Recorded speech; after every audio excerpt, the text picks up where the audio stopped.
Hi everybody, my name is Hannah and this is Pepper and Pine.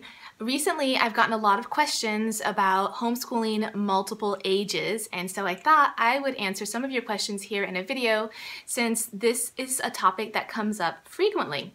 So the thing is, when you are homeschooling multiple kids, you may feel like, how are you going to do all these lessons because they each have their own lessons to do, and if you have more than one child, really, not even more than 2 or 3, you're just not going to have enough time to do it all, or at least you're not going to have enough time to sit there with each of your children.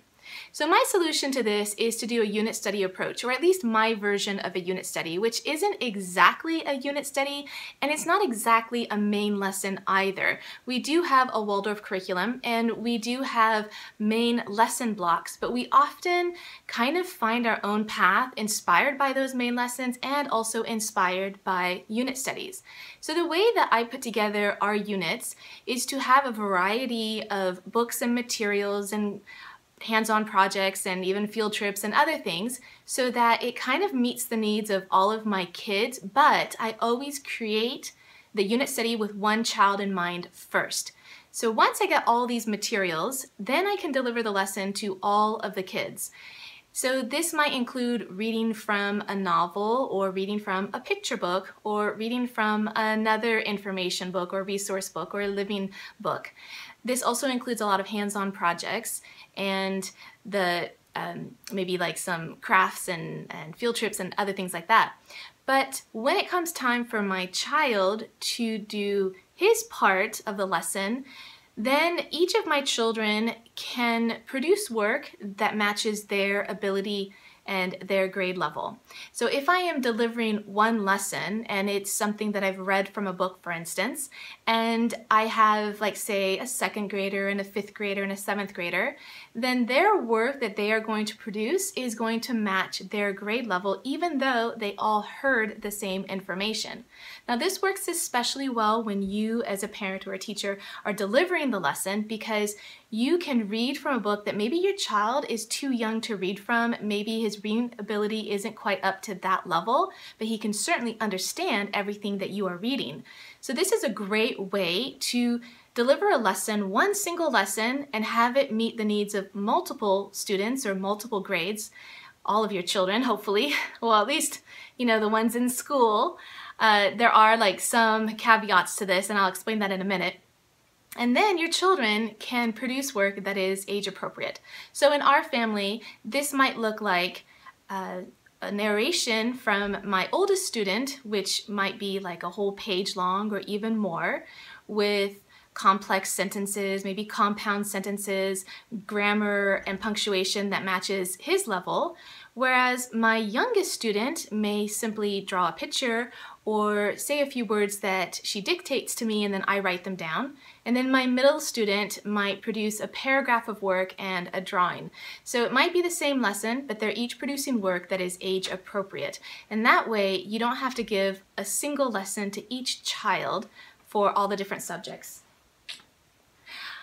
Alright, so this doesn't obviously work for every subject and for every homeschool. When you have really young children, toddlers, preschoolers, and even kindergartners, they almost are in their own category. They may listen to what you're saying, but they may not produce any work, and really, I wouldn't expect any of my youngest children to produce work if they're kindergarten and younger. And if you have a high schooler, again, that is now in a different area, like a different age group entirely. So I'm really speaking from 1st to 8th grade. So anytime between 1st and 8th grade, I feel like you can get a lesson across to all of your children, and they will each understand their level. So let's take a more complicated subject matter, maybe something in the upper sciences for, say, junior high, and you still have like a 2nd grader.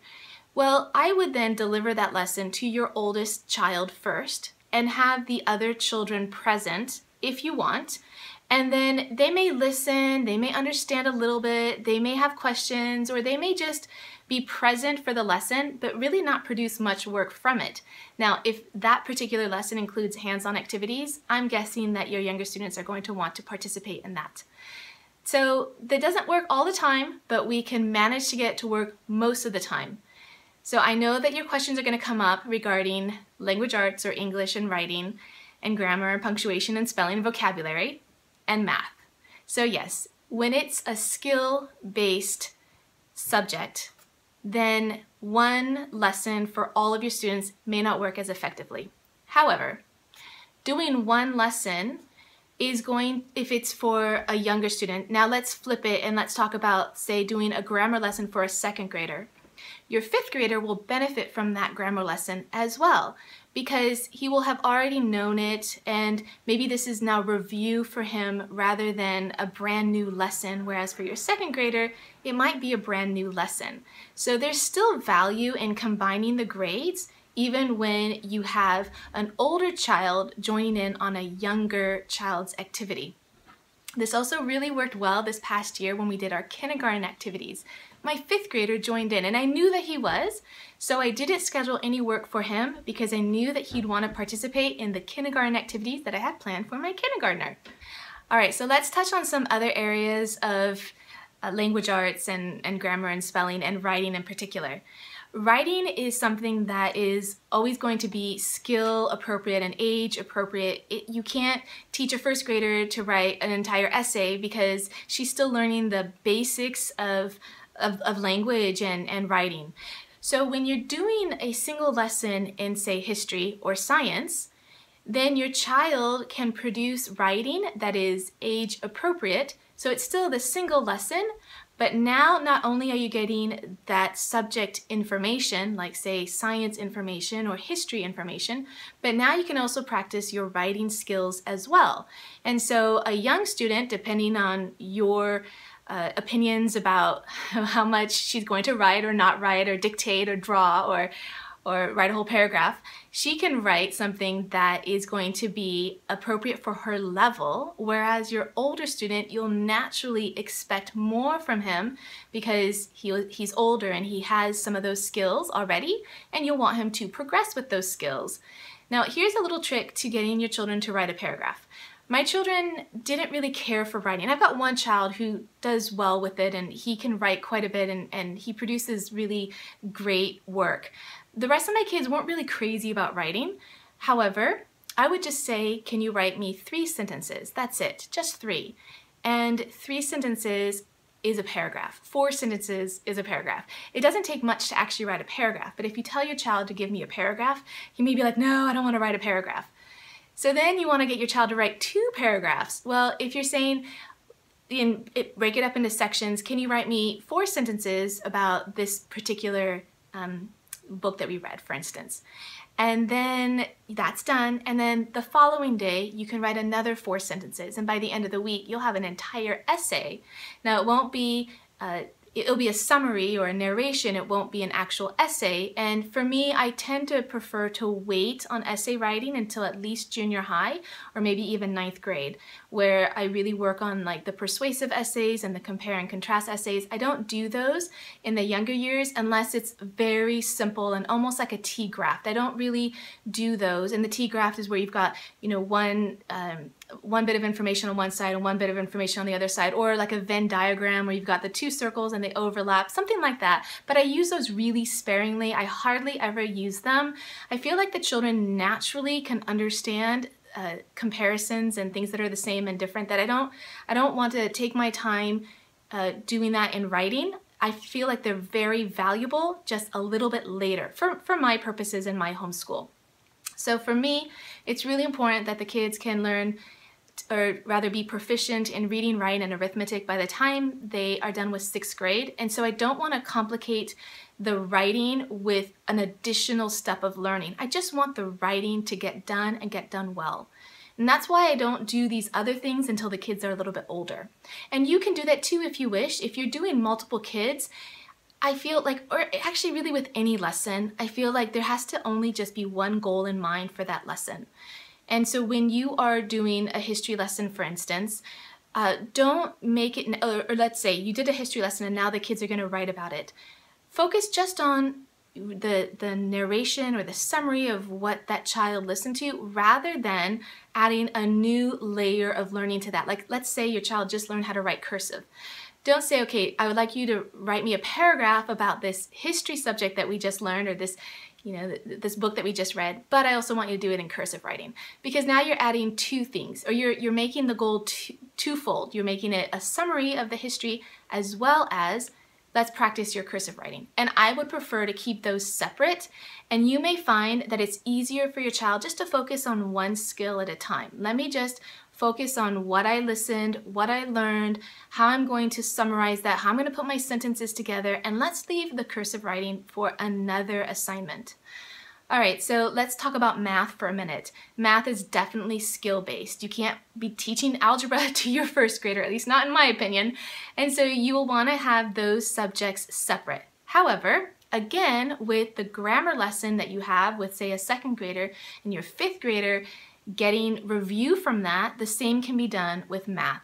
Now, we do a lot of mental math in our homeschool, and this is great for all grades and all levels, and we also do a lot of math games too, and again, that meets lots of different age groups. So this could be review for your older child rather than new learning. For your younger child will have it be as new learning. And really, if you're going to do a game, it's a great way to introduce a concept, but you still need to actually just teach that concept and get it a little proficient before you start playing a game, but still that game for that child is going to be kind of still the new learning, whereas for the older child it will be review. So there's always value in bringing different age groups together to do a single lesson. Now, I've noticed that my kids up until the age of puberty liked all of the activities that I did with the younger years, even the ones that you wouldn't naturally set up for a fifth grader. My fifth grader enjoyed them because he was doing them along with his younger sister. And that's a great value in homeschooling that you wouldn't otherwise get to have, because what fifth grader is going to want to sit next to mommy and read a picture book? But when you're sitting next to mommy to read a picture book because your little sister is there, well then you don't feel so bad about enjoying that. And that's what I really have enjoyed these last few years of our homeschool, is really being able to mix the grades that way when I put together my unit studies, because I can bring in different material that's going to be appealing to each one of my children. And that way, the older children still get to enjoy some of these things that are still a little bit juvenile because they're going to grow out of it so fast. And these are still fun memories for them to have. All right, so that's basically, in my opinion, a nutshell of how I end up homeschooling multiple grades by doing one lesson. Granted, there are still times when you have to sit with one child and explain a particular concept or a new skill, but I feel like those are far and few between when you wait long enough, because when you have enough real life experience with these skills, when you finally have to sit down and actually teach them, it goes by very quickly.